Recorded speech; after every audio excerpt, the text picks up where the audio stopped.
Después de la muerte de Jesucristo, se escribió su vida pública y enseñanza en multitud de rollos o papiros, y esto se convirtió en lo que hoy conocemos como el Nuevo Testamento.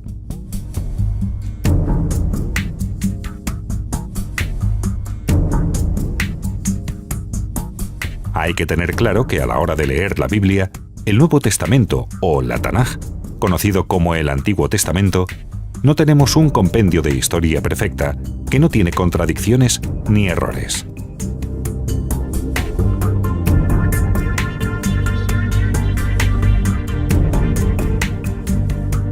Hay que comprender que los autores que escribieron la Biblia, la copiaron y la recopiaron, no estaban exentos de errar en esa tarea.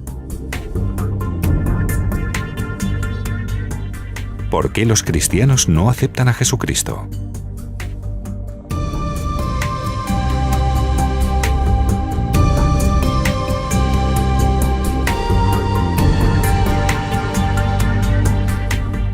El cristianismo es una reinterpretación de la vida de Jesús realizada posteriormente después de la muerte de los primeros apóstoles, siendo en su mayoría un movimiento intelectual y filosófico que lo reinterpretaron una y otra vez.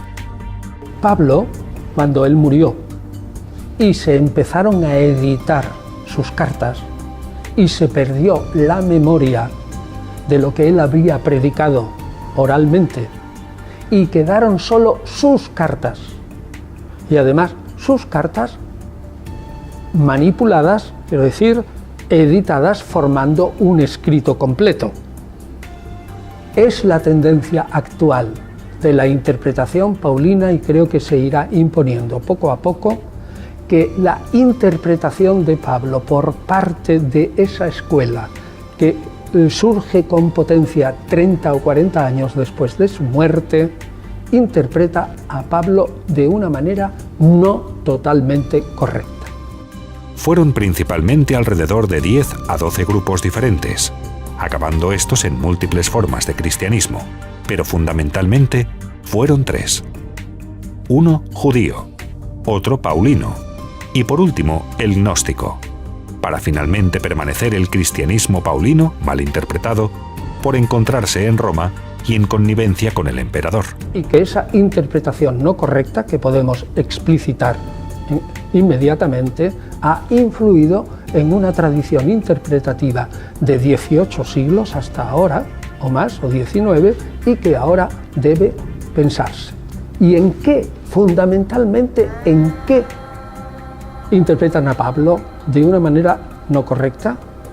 Bueno, pues uno que es evidente que se ve en los evangelios es que lo que es el Cristo celeste, el Cristo celestial, es decir, el Mesías ya sentado, resucitado, exaltado a la derecha del Padre, se le pega al Jesús terreno, como si fuera una sola figura, y de Jesús se transforma esa figura en Jesucristo, una figura mezclada de los rasgos de divinización que solo ocurren después de su muerte, como si esos rasgos de una manera potencial hubieran estado también en la vida del Jesús terreno.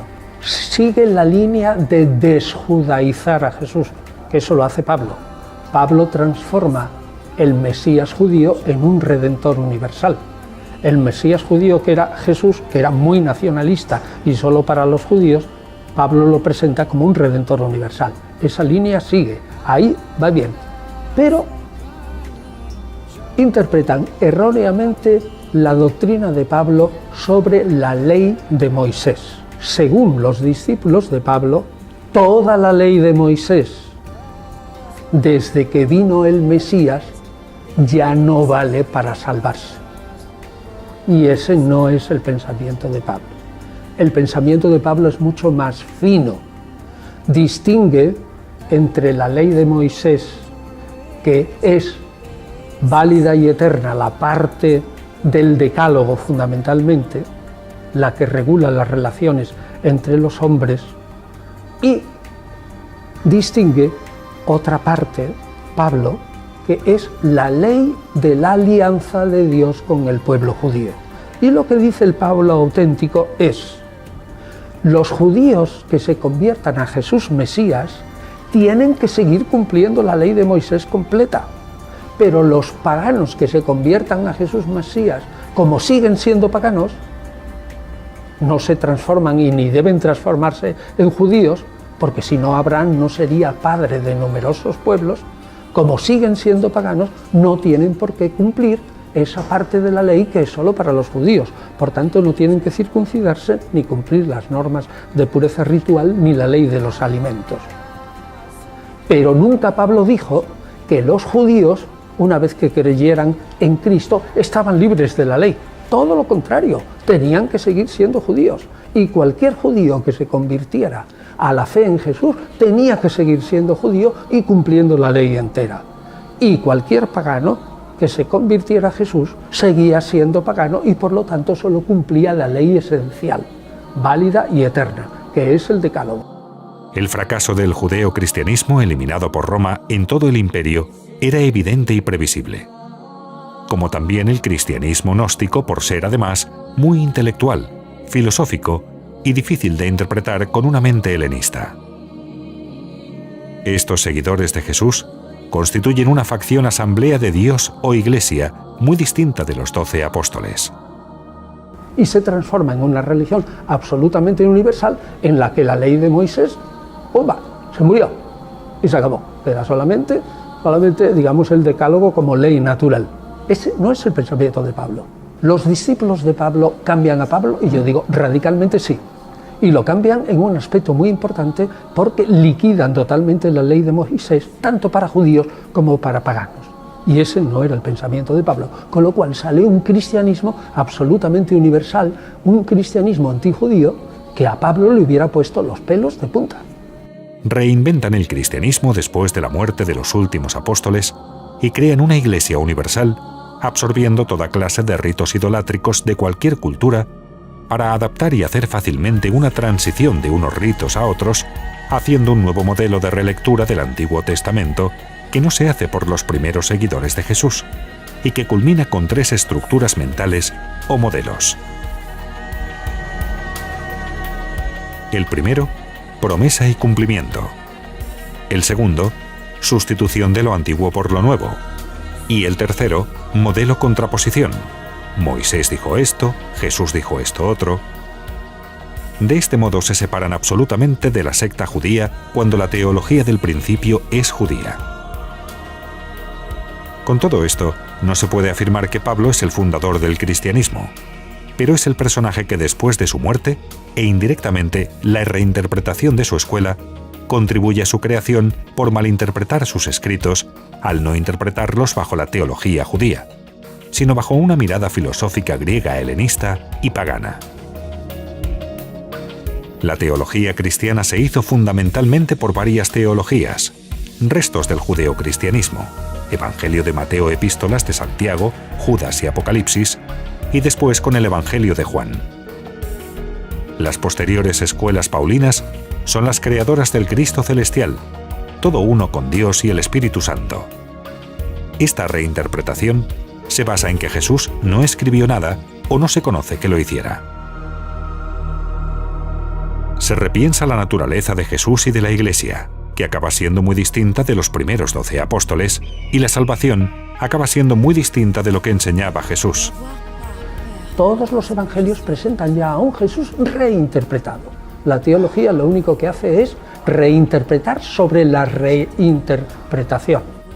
Bajo malas reinterpretaciones de los escritos de Pablo y de las escuelas paulinas, acaba triunfando un cristianismo que, gracias al poder imperial romano, termina controlando 3 cosas esenciales: lo económico, lo social y lo intelectual. Controlando la masa social por medio de la jerarquía y el dinero de la gente. Interpretando la escritura, que solo a partir de entonces lo podía hacer la iglesia o la jerarquía. Y controlando intelectualmente a los fieles con el depósito de la doctrina, para finalmente tener control, creación y constitución de un canon de las escrituras sagradas hacia los años 150 al 200 después de Cristo, pasando de sus orígenes a constituirse en una religión universal del Imperio Romano en el Concilio de Nicea con Constantino. Anteriormente a todo esto, Las primeras traducciones bíblicas del Antiguo Testamento comenzaron en el mismo amplio periodo en que sus textos se fueron redactando.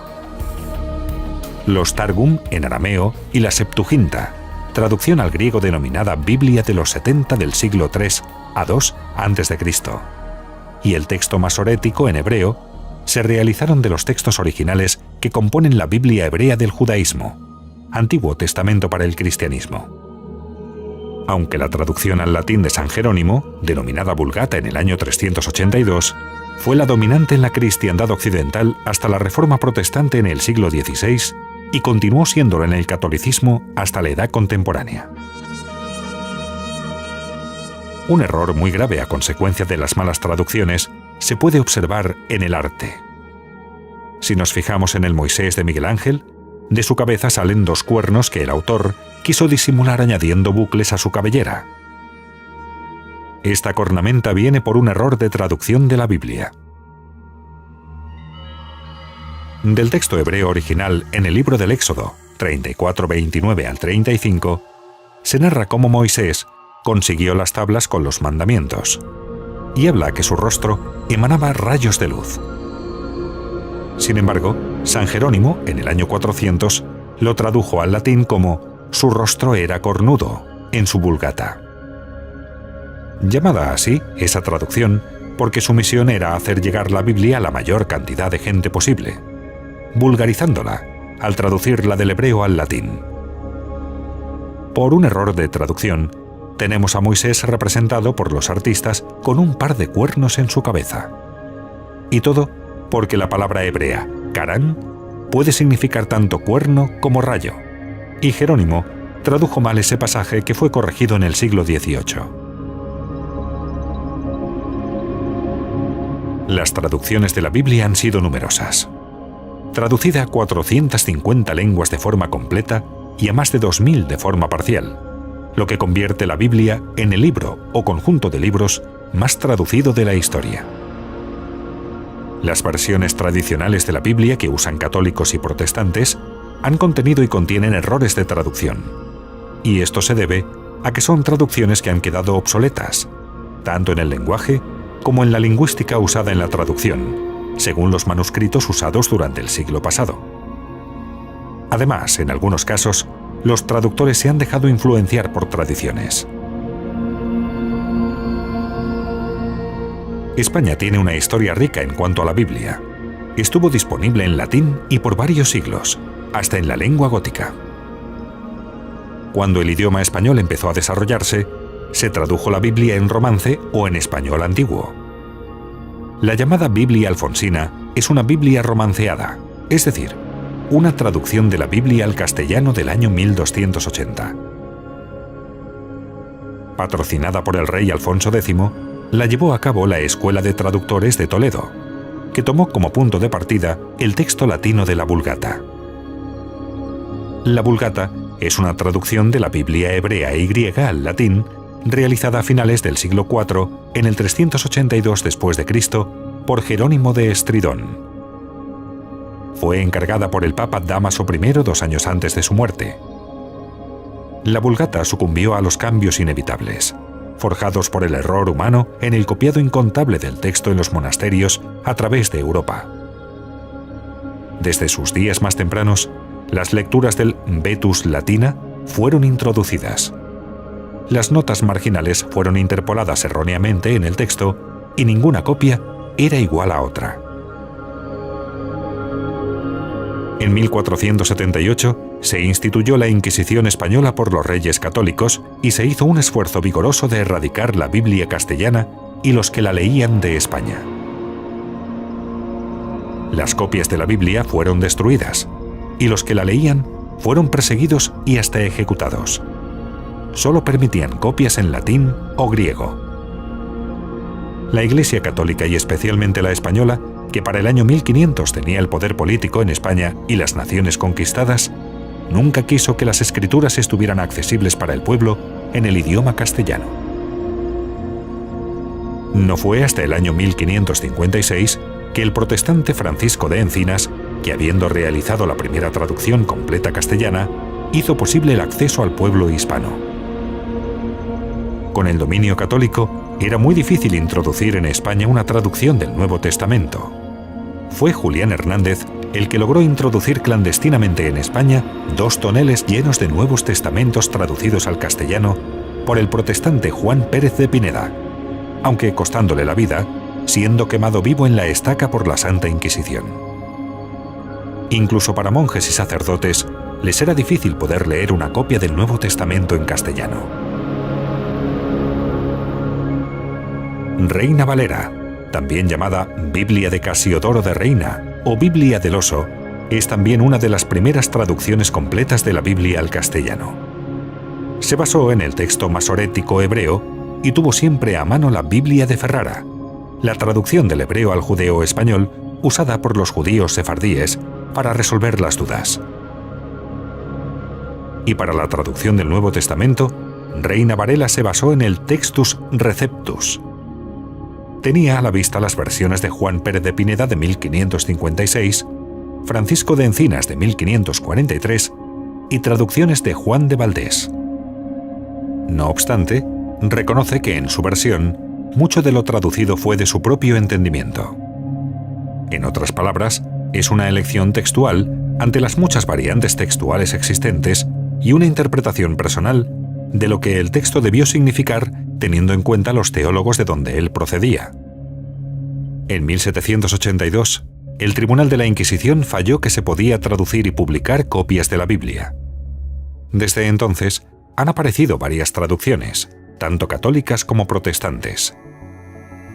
Las versiones principales desde entonces hasta principio de este siglo son la Biblia católica del obispo Felipe Estío de San Miguel, en 1793, traducida de la Vulgata.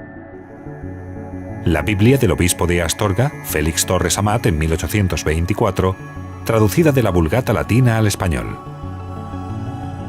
Con respecto a las Biblias utilizadas en las iglesias católicas en el siglo XX y XXI, entre ellas están la Biblia de Jerusalén, primera edición española de 1967, Biblia latinoamericana, 1972, Cantera Iglesia, 1975, Sagrada Biblia, Ediciones Paulinas, México, 1978, La Biblia de la Casa de la Biblia, España, 1992, Biblia de América, 1994, Sagrada Biblia o Biblia de Navarra, Universidad de Navarra, 2004. Por ejemplo, entre las diferentes ediciones de la editorial Verbo Divino, utilizan para el Antiguo Testamento la Biblia hebraica Stuttgartensia, en latín que significa Biblia hebrea de Stuttgart. Y para el Nuevo Testamento, The New Testament in the Original Greek, el Nuevo Testamento en el griego original, siendo publicado por primera vez en 1881 por Westcott y Hort. Es un texto crítico, compilado a partir de algunos de los fragmentos más antiguos del Nuevo Testamento y los textos que habían sido descubiertos hasta ese momento. 2 manuscritos fueron favorecidos por Westcott y Hort, el Códice Vaticano y el Sinaítico. Utilizaron una rama de la filología que tiene por cometido editar textos de la forma más fiel posible al original o a la voluntad del autor, procurando principalmente la eliminación de errores de transcripción. Los escribas cometían errores o alteraciones cuando copiaban a mano los manuscritos. Por tanto, la crítica textual pretende reconstruir el texto original tan cercano como sea posible. Pero hay que tener en cuenta que la tradición y enseñanzas de Jesús fueron de forma oral y en hebreo. Por lo tanto, hay un núcleo de tradición oral que pasados varios años después de la muerte de Jesús, y probablemente ante la inminente muerte de los apóstoles, se transforma en escritura, ya fuera en hebreo o en griego, como lo tenemos ahora. Los escribas tradujeron al griego las enseñanzas orales.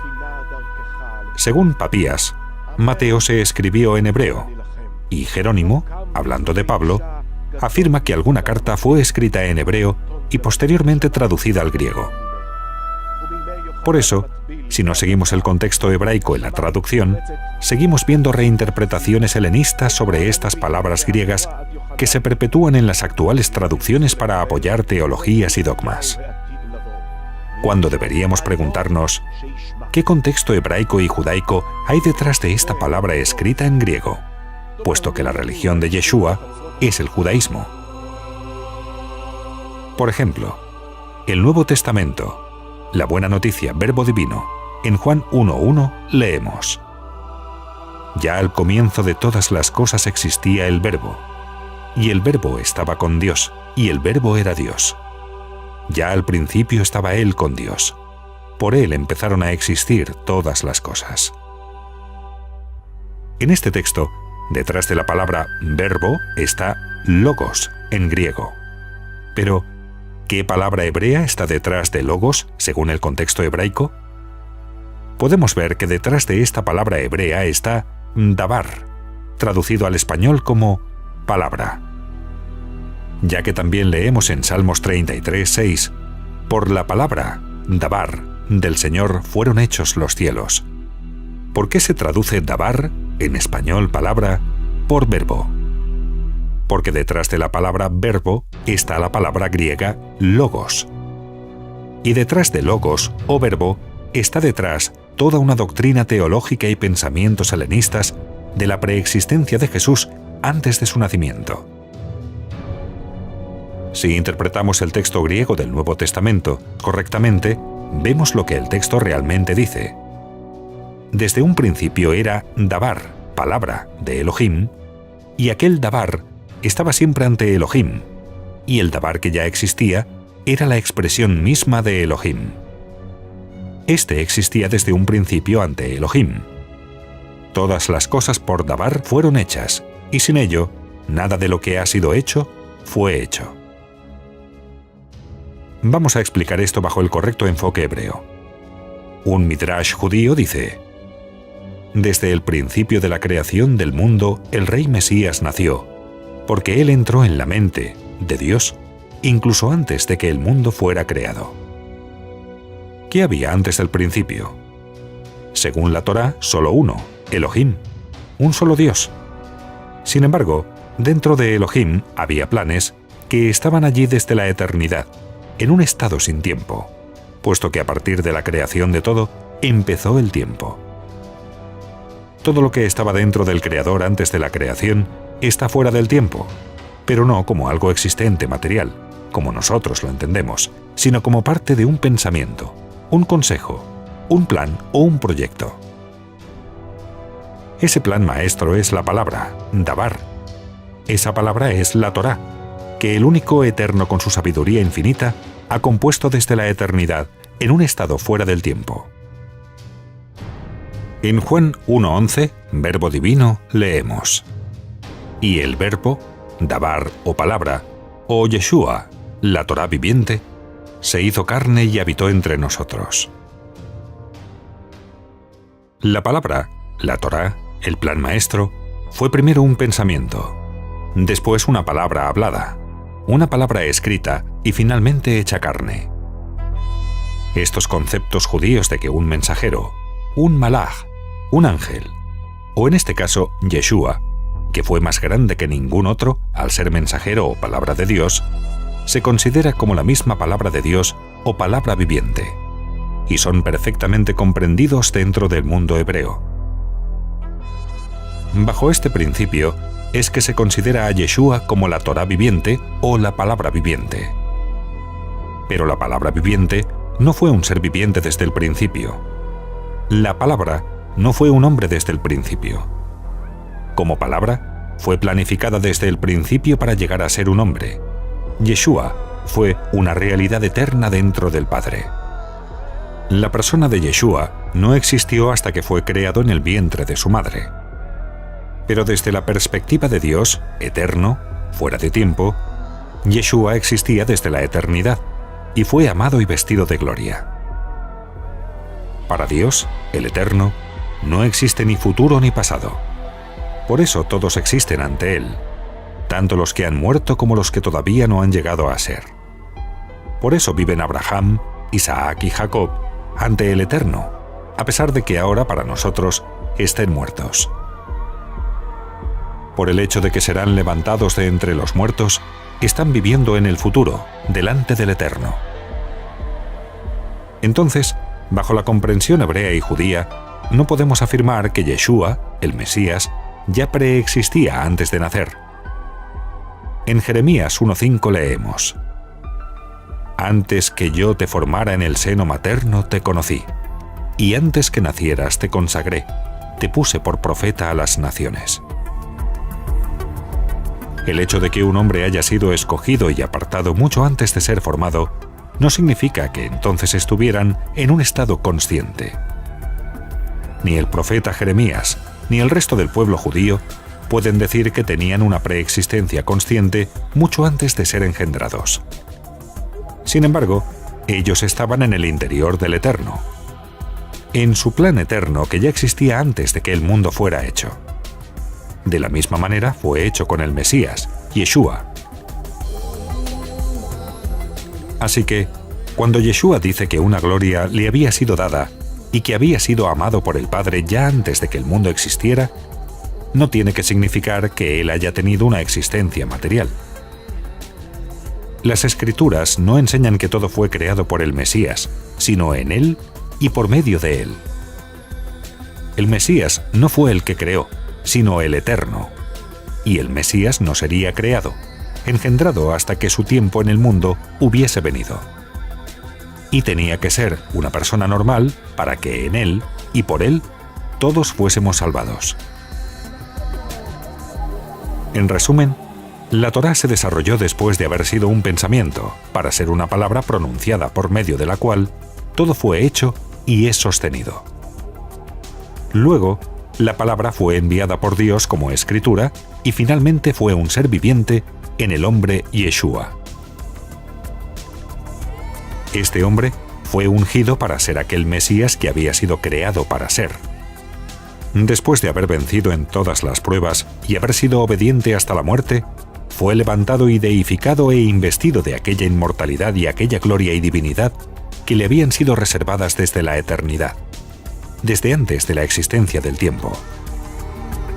Como hombre inmortal, fue puesto para gobernar sobre toda cosa creada, porque todo fue creado para ser puesto bajo sus pies. Así que, para no errar en las reinterpretaciones o copias de las Escrituras, la gran pregunta que todo traductor bíblico debe hacerse es: ¿cuál fue el significado preciso que el autor original dio a ese texto? ¿Cuál fue el significado que el autor original dio al texto la primera vez? Por lo tanto, conocer perfectamente la cultura y religión hebrea, especialmente del primer siglo, lo que se conoce técnicamente como judaísmo del Segundo Templo, es vital para un entendimiento apropiado del Nuevo Testamento. Pero, ¿cómo se originó, preservó y transmitió el Nuevo Testamento, especialmente la sección conocida como Masoret o Evangelios? Al principio se transmite en arameo, luego se transmite en griego, luego se van copiando dichos y hechos en griego y finalmente se hacen pequeñas colecciones de dichos y hechos de Jesús, sobre todo milagros, y luego una historia de la pasión. Cuando viene el primer evangelista, cronológicamente hablando, Marcos, se encuentra por una parte con que tiene tradición oral sobre Jesús que no ha sido escrita, pero normalmente ya en griego. Alguna en arameo también, pero rara. Colecciones de parábolas escritas, colecciones de dichos escritos, pequeñas colecciones como pequeños libritos, colecciones de milagros y sobre todo una historia de la pasión. Es decir, que el evangelista no va por la calle como si fuera un reportero moderno preguntando a los creyentes sobre Jesús, sino que escribe su evangelio sobre pequeños fragmentos previos que ya están escritos en griego, formando como hojas volantes o cuadernillos. Esa primera copia de cada uno de los 4 evangelistas, la copia a mano, esa se ha perdido. Esas copias, en líneas generales, van manteniendo el tono del texto, por lo menos en un 95 a un 99%. ¿Cuándo empiezan, digamos, ya a copiarse de una manera seria, porque se consideran, digamos, los textos sagrados y que están, pues aproximadamente en el año 200? los papiros que tienen los 4 evangelios, es muy raro, hay alguno, como el papiro 52, probablemente de en torno al 150 aproximadamente, pero es muy raro, la mayoría de los papiros son del año 200 en adelante. Y los grandes manuscritos que recogen normalmente el Nuevo Testamento entero son a partir del año 300. Los estudiosos de los manuscritos debemos confesar al público que cuando los comparamos entre sí e intentamos descubrir cuál es el texto original, ¿no? Pues si tú tienes varias copias, pues comparándolos puedes hacerlo, y son muchas mentes las que lo están haciendo, cada uno observando con todo cuidado. Sí debemos admitir que nosotros no podemos reconstruir el texto original de los evangelios, que es lo que más puede interesar a la gente, sino en el estado en que ese texto estaba en el año 200. Antes no. Por tanto, hay un lapso, un hiato que va desde la muerte de Jesús, pongamos el año 30 o 33, más probable, hasta el texto del año 200, hay 170 años. Ese hueco por ahora no lo podemos rellenar, no tenemos textos. Cuando entendemos que dichos documentos surgieron dentro de la comunidad judía en los días del judaísmo del Segundo Templo, entonces podemos suponer, lógicamente, que la manera como se originaron, preservaron y transmitieron sigue el mismo curso normal, típico de aquel judaísmo, o sea, la transmisión oral. Yeshua, él fue el rabino y el maestro sabio que les enseñaba la Torá a sus talmidim y les compartía oralmente las grandes lecciones que ellos, a su vez, debían retener y comunicar a su generación. Para comprender cómo surgió la Torá, se mantuvo y se transmitió, desde Moisés hasta Yeshua, Maimónides, varios siglos después, nos diría cómo se divulgó. Moisés se instalaba en su tienda. Entraba primero a Aarón, y Moisés le transmitía el mandamiento que le habían comunicado y le enseñaba su explicación. Aarón se levantaba y se colocaba a la derecha de Moisés, y entraban sus hijos Eleazar e Itamar, a quienes Moisés decía lo que había informado a Aarón. Luego los hijos se levantaban y se colocaban uno a la izquierda de Moisés y el otro a la derecha de Aarón. Enseguida entraban los 70 ancianos y Moisés les enseñaba como había enseñado a Aarón y a sus hijos. Luego venía el conjunto del pueblo y todos los que querían pedir algo al Eterno. Y Moisés les exponía el mandamiento y ellos escuchaban todo lo que les decía. Por consiguiente, Aarón oía cada mandamiento 4 veces y sus hijos 3 veces, los ancianos 2 veces y el resto del pueblo 1 vez. Entonces se levantaba Moisés y Aarón repetía y explicaba ante todos los presentes el mandamiento que había escuchado 4 veces en los labios de Moisés. Entonces se levantaba Aarón y sus hijos, Eleazar e Itamar, que ya habían oído el mandamiento 4 veces, 3 veces de boca de Moisés y 1 vez por boca de Aarón, se lo enseñaban de nuevo a los presentes y se levantaban. Los 70 ancianos, que ya habían oído el mandamiento 4 veces, 2 veces de boca de Moisés, 1 vez de boca de Aarón y 1 vez de boca de Eleazar e Itamar, lo volvían a explicar a los presentes. De este modo, todo el pueblo escuchaba cada mandamiento 4 veces, dicho 1 vez por Moisés, 1 vez en boca de Aarón, 1 en boca de sus hijos y otra vez por los ancianos.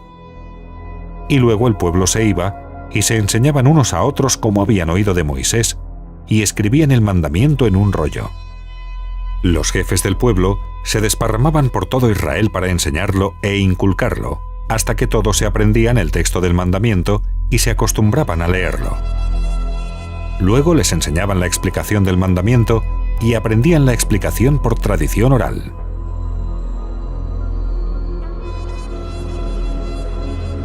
Debido a este proceso de memorización extraordinaria y portentosa que los talmidim o discípulos eran capaces de hacer, fueron llamados tanas o tanaitas, es decir, memorizadores de la tradición o enseñanza recibida de sus mayores. De tal manera que la forma de enseñanza principal de un rabino en el primer siglo era la repetición oral constante. Esto significa que antes de la existencia escrita de los Masoret o Evangelios, su contenido fue conocido por los creyentes y era pasado oralmente de discípulo a discípulo. En otras palabras, no porque no existieran en forma escrita, significa que los seguidores de Yeshua no tenían conocimiento de esa historia. El caso es todo lo contrario, lo conocían muy bien. Por lo tanto, nunca hubo originalmente ningún documento escrito sobre los dichos de Yeshua. Todo estaba retenido y preservado en la memoria. Yeshua acostumbraba a decir: lo que digo en secreto, proclamadlo desde las azoteas. Pablo dirá a uno de sus más aventajados talmidim: lo que has oído de mí, esto encarga a hombres fieles que sean capaces de enseñar también a otros. Observa la expresión, lo que has oído de mí, lo cual indica lo que venimos diciendo, que la transmisión de las enseñanzas de Yeshua y de sus shaliachim o apóstoles preexistieron a la forma escrita que hoy tenemos y se transmitieron oralmente, de judío a judío, pues los gentiles, al menos en los primeros años del movimiento, no formaron parte todavía de la comunidad. Y cuando recordamos que todos esos judíos, que tenían en sus labios los dichos y enseñanzas de Yeshua, lo hacían en hebreo, entonces es fácil comprender por qué al principio la preservación, contenido y transmisión fue en hebreo, en arameo, especialmente entre los talmidim que vivían en la tierra de Israel, donde el hebreo en arameo era la lengua materna. E ignorar esto es un grave error. Hasta ese momento, la preservación de los dichos de Yeshua se guardaba y transmitía en rollos vivientes, o sea, en personas. Y de acuerdo al nivel del estudiante, así era la profundidad y extensión que se daba de la enseñanza. En otras palabras, había niveles de memorización y transmisión. Alguien que comenzaba recibía lo básico y luego, oralmente por medio de la repetición, se incrementaba el volumen y contenido de las enseñanzas. El Talmud nos dirá luego: primero un hombre debe aprender lo básico y luego penetrar en las profundidades de lo que ha aprendido. Esto es lo que explica la orden del Mesías, introduciéndolos en el conocimiento del Padre y luego del Hijo y luego de la presencia divina. A fin de ayudar en el proceso de la memorización, los tanaitas usaban técnicas especiales de asociación que ayudaban a refrescar la memoria y traer las imágenes claves que permitían luego recordar el resto de las enseñanzas. Así que los dichos y hechos de Yeshua, cada cual lo oyó y lo percibió según su propia presencia, atención, concentración e intelecto. Luego, las memorias de esos hechos o de los testigos originales fueron expuestas en forma permanente para la posteridad, en un pergamino o en un papiro, ya fuese en hebreo o griego. Aunque no debemos olvidar que la transmisión oral del Mesías fue en su propia lengua, de temas hebreos y sobre el Dios de Israel dentro de un contexto judío. Para los judíos, estaba prohibido transmitir por escrito lo que se había originado verbalmente. Esa era la regla en los días del Segundo Templo. Entonces, ¿por qué los rabinos eran tan celosos de la tradición oral y no querían escribirla? Primero, para proteger la Torá de sus comentarios o explicaciones. En otras palabras, si se escribían las interpretaciones, alguien podría elevarlas al mismo nivel de inspiración y autoridad que la misma Torá, dictada por el dedo del Eterno. Entonces, para evitar ese tipo de confusión, se prohibía escribir lo que se enseñaba oralmente. Segundo, para mantener la pureza de las memorias y tradiciones del maestro fuera del alcance de otros que podrían usarlas mal, tergiversarlas o cambiarlas, dañando así la enseñanza. De hecho, la tradición oral fue vista como el misterio, el secreto que identificaría a un verdadero talmid, aprendiz o discípulo de uno falso. ya que por ningún medio, excepto que viniera a ser parte del grupo, un extraño tendría acceso a las enseñanzas del maestro, pues no estaban en rollos físicos, sino en rollos vivientes. Al momento que estas memorias y tradiciones se escribieran, sería mucho más difícil saber quién era un verdadero discípulo de un espía o de un delator. Si alguien quería recibir ese conocimiento, tenía que exponerse públicamente, mostrarse y venir al maestro para que le enseñara. El celo de los rabinos por mantener lo que oralmente se inició y fue transmitido tiene que verse a la luz de lo dicho previamente. Si tenemos en cuenta que muchos habían venido de todas partes para oír las enseñanzas de Yeshua y luego habían regresado a sus lugares de origen, que la fama de Yeshua se extendió por todo lugar y existía el riesgo de que cada cual interpretara por su cuenta esas enseñanzas.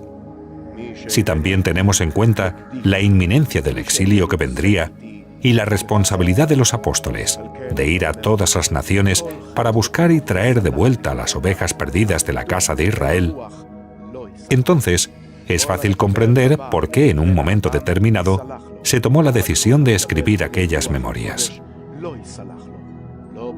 Por otro lado, se descubrió que algunos estaban haciéndolo sin autorización de los apóstoles, como podemos deducir del prólogo del apóstol Lucas. Finalmente, los apóstoles comenzaban a envejecer y existía el peligro de que se olvidaran aquellas memorias o de que murieran, llevándoselas con ellos. Cuando ponemos todos estos factores juntos, podemos entender la urgencia de escribir lo que hasta ahora estaba en los rollos vivientes de los apóstoles. El Nuevo Testamento es un documento hebraico en su propia naturaleza, aunque fuese escrito en griego. Su preservación y transmisión siguieron entonces el estilo del resto de los documentos hebraicos de la época. El hecho de que el Mesías no habló lo que habló, ni dijo lo que dijo, en otra lengua que no fuese el hebreo, es ignorar el trasfondo hebraico de sus palabras, dichos, comentarios y explicaciones de la Torá, y nos expone a torcer sus enseñanzas y a corromper su doctrina, asignándoles un significado extraño al hebreo de donde proviene su verbo. Independientemente de que esas enseñanzas se escribieran o tradujeran en griego posteriormente. Si tomamos en cuenta que las enseñanzas fueron en hebreo, para posteriormente escribirlas en griego, y pasados los siglos se reescribieron las traducciones a otros idiomas, es imposible pensar y hablar de imparcialidad. Es inadmisible que el 100% del texto sea imparcial, pues siempre que existe una traducción, hay una pérdida. Las palabras varían de significado cuando pasan de una lengua a otra lengua y de cultura en cultura. Por ese motivo, nunca se puede hablar de ecuanimidad y siempre hay que buscar el máximo de imparcialidad. Para hacer una buena traducción de un texto, el autor tiene que tener una buena noción de la cultura del escritor original, pensamiento, teología, cultura y perspectiva. También debe tener un conocimiento vasto de la cultura en la cual se va a verter la traducción. Por ejemplo, un autor que no conozca la cultura hispana, aun conociendo el idioma, nunca podrá hacer una buena traducción de los textos de la Biblia al castellano, porque la manera en que un hispano piensa es muy distinta, por ejemplo, a la de un anglosajón. El griego, aun siendo una lengua extraordinaria y la lengua más cercana al hebreo que existe, siempre existirá una pequeña pérdida en la traducción. Si después traducimos del griego a otras lenguas, la pérdida es muy grande, porque en el proceso muchas cosas se pierden por cuestiones culturales. ¿Cuál fue la primera fuente de textos que posteriormente fueron copiados para crear el Códice Vaticano y el resto? A ciencia cierta, no tenemos ni sabemos cuáles fueron los primeros escritos originales. Pero debido a que ciertos conceptos hebraicos o judíos fueron ligeramente alterados en las copias posteriores, es de lógica que estas primeras, que sirvieron de base, ya estaban ligeramente torcidas. Pero un filólogo no podrá hacer este tipo de conjeturas mientras no existan estos textos para poder examinarlos. Aunque la lógica y la razón de una persona que estudie las teologías judías del primer siglo y las actuales teologías cristianas, según el Catecismo Católico, podrá observar que muchos conceptos que hoy se enseñan no tienen sentido. Los autores evangélicos, aunque presentan y hacen propaganda de su imagen de Jesús, son tan respetuosos con la tradición que incorporan relatos y pequeños detalles a sus narraciones, de tal modo que nosotros podemos deducir más cosas incluso de lo que pensaban los propios evangelistas. Pues bien, nosotros tenemos en unos 20 a 30 indicios en los evangelios que Jesús era mucho más parecido a un Mesías tradicional que lo que luego se ha dicho en la interpretación tanto protestante como católica como ortodoxa a lo largo de 19 siglos.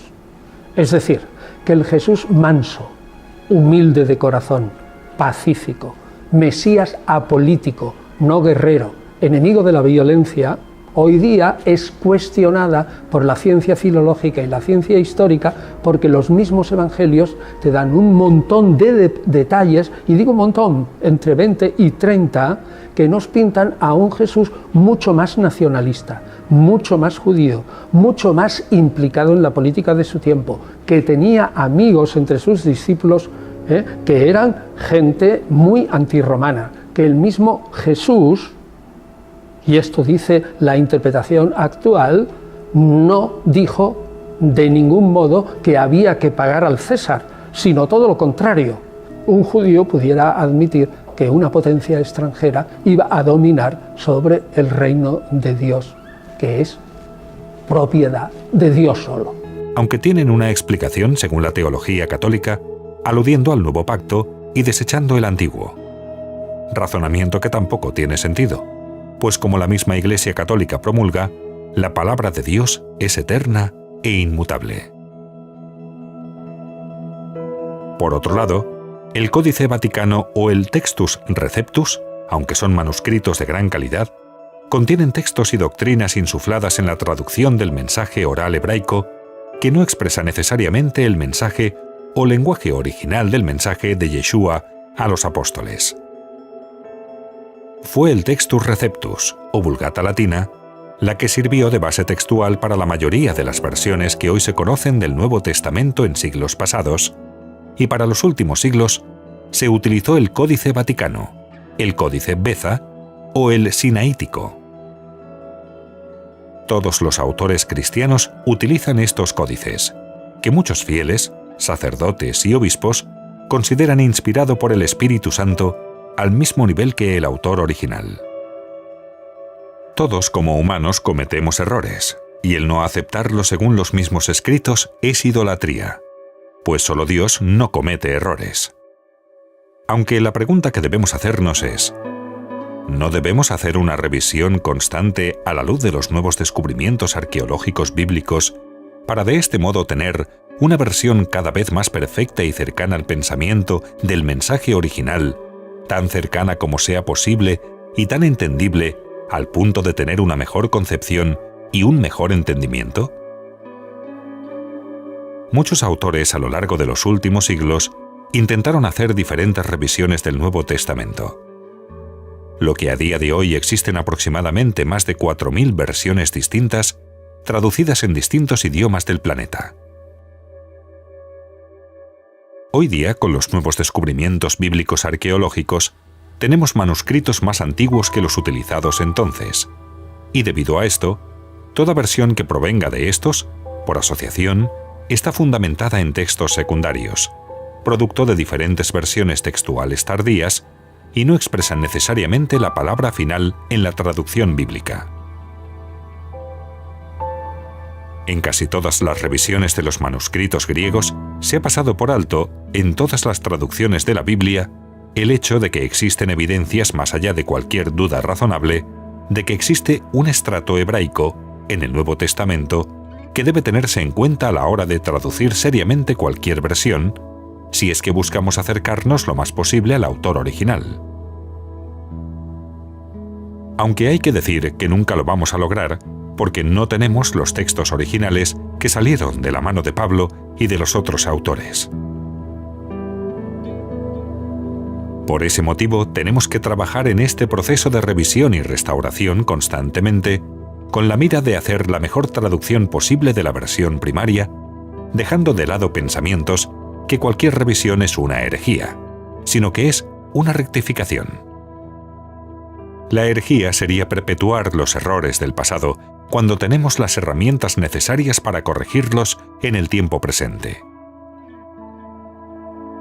Y cuando añadimos el hecho de que el Nuevo Testamento es un documento judío y no griego, e ignoramos la hebraicidad original, estamos haciendo un grave daño a la transmisión del pensamiento original del autógrafo sagrado. Cuando decimos que el Nuevo Testamento es un documento judío, es que el núcleo central de su sustancia es hebraico, y consecuentemente, ignorar ese trasfondo hebreo del Nuevo Testamento es un grave daño, no solo a la traducción, sino a la exégesis y proclamación de las enseñanzas del Nuevo Testamento. Decir que es hebreo va más allá de la lengua hebrea. Significa que sus conceptos, sus valores, sus principios, sus puntos de vista, su perspectiva de Dios, de la salvación, del perdón de los pecados, de la redención, provienen del judaísmo bíblico. E ignorar esto no es ni académicamente ni sinceramente honesto. Tenemos que dejar muy claro, sin ningún género de duda, que los textos provienen de una perspectiva hebrea profética de la vida y de una mente hebrea a quien Dios entregó la revelación de su palabra, sus pactos y sus promesas. E ignorar esos principios es un grave riesgo a la interpretación bíblica. El Nuevo Testamento es una colección de escritos judíos, y todos los autores eran judíos o conversos al judaísmo. Fueron escritos por judíos acerca de un maestro judío que enseñó a su pueblo en hebreo, importando palabras del arameo, de temas hebreos, y que ordenó que su mensaje fuese esparcido a favor de todos los hombres bajo el cielo. Bajo este contexto es todo, y no se puede ignorar esto. Porque en el momento que se saca una persona histórica de su entorno histórico, se destruye a esa persona y se crea una persona diferente creando un mito o una leyenda. En pocas ocasiones, Yeshua se relacionó con gentiles, no por voluntad propia, sino porque esa no era la misión que Dios le encomendó. Yo no he sido enviado, sino a por las ovejas perdidas de la casa de Israel. En un principio ordenó a sus discípulos: por caminos de gentiles no vayáis, ni en aldea de samaritanos no entréis, antes id a las ovejas perdidas de la casa de Israel. Y a una mujer no judía dijo: no está bien tomar el pan de los hijos y darlo a los perrillos. En sus enseñanzas a sus discípulos judíos dijo: no imiten a los gentiles en sus oraciones. Y a una mujer que no era judía dijo: ustedes no saben a lo que adoran. Nosotros sí sabemos a lo que adoramos, porque la salvación viene de los judíos. Sacar al hombre que dijo estas palabras en ese contexto histórico es crear un mito teológico. Es destruir a ese hombre y su mensaje que proviene de Moisés, de los profetas, de los salmos y de la Biblia hebrea. Y Yeshua no hizo otra cosa que explicar la Biblia hebrea a un auditorio judío, de temas judíos, y como en él, aquello que había sido escrito, la ley de los profetas, alcanzaba un punto digno de ser recibido como el Mesías que sufre, que muere y resucita para entrar en su gloria.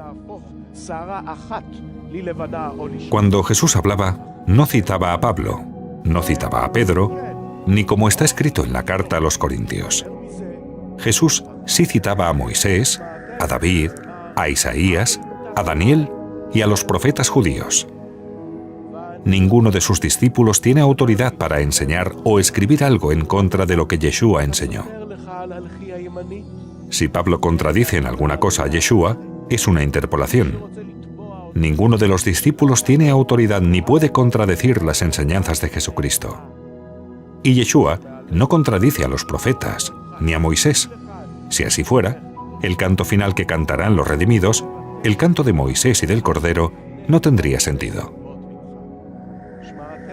En otras palabras, ni Pablo, ni Pedro, ni Lucas, ni Marcos, ni ningún otro discípulo de un discípulo originario pueden ir en contra de lo que Yeshua dijo o hizo.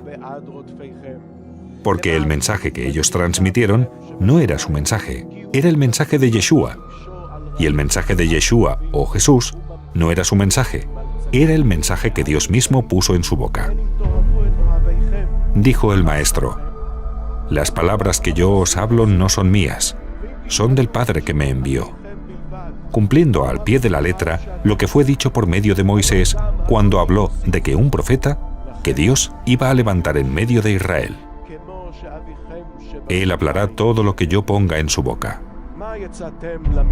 Independientemente de que se haya vertido en otra lengua, como el griego, la sustancia del mensaje es hebreo, y es sobre esta realidad en que decimos que el Nuevo Testamento es un libro judío y no griego. Cuando leemos algo en griego del Nuevo Testamento, no podemos preguntarnos ¿qué significa esto en la filosofía griega?, sino ¿qué significa esto en el judaísmo bíblico? No podemos preguntar a Aristóteles o a Platón qué significa el logos, porque nos lleva a doctrinas erróneas. Debemos preguntarnos ¿qué palabra hebrea está detrás de esta traducción? Y después, preguntar a Moisés y a los profetas. Si interpretamos el texto griego del Nuevo Testamento, teniendo en cuenta lo que la filosofía griega afirma de esos conceptos, nos alejamos mucho del pensamiento doctrinal que Yeshua enseñó y transmitió a los apóstoles. Los padres de la Iglesia introdujeron la filosofía griega como medio de interpretación de las Escrituras y han legado al mundo cristiano un cuerpo doctrinal fundamentado en una interpretación filosófica de las Escrituras hebreas y del Nuevo Testamento. Y ese cuerpo doctrinal pasó de generación en generación y formó una perspectiva teológica a los cristianos que no necesariamente es la perspectiva bíblica. Ha sido con esa perspectiva formada que los creyentes, al acercarse al Nuevo Testamento con conceptos filosóficos griegos en sus mentes, no lean lo que el texto dice, sino lo que los padres de la Iglesia dijeron que dicen. Avinu shebashamayim yitkadesh shimcha, tavo malchuta, yaseh ratzono, ba'aretz kasher nasa b'shamayim. Ten lanu hayom lechem pukenu, usalach lanu et ashutenu, kasher solachim ananu, lasher ashutenu. Ve'al tevienu bidei masa, gigim hatzilenu min hara, ki lecha hamamlecha, ve'hagavara, ve'hatiberet, le'elamei olamim amen.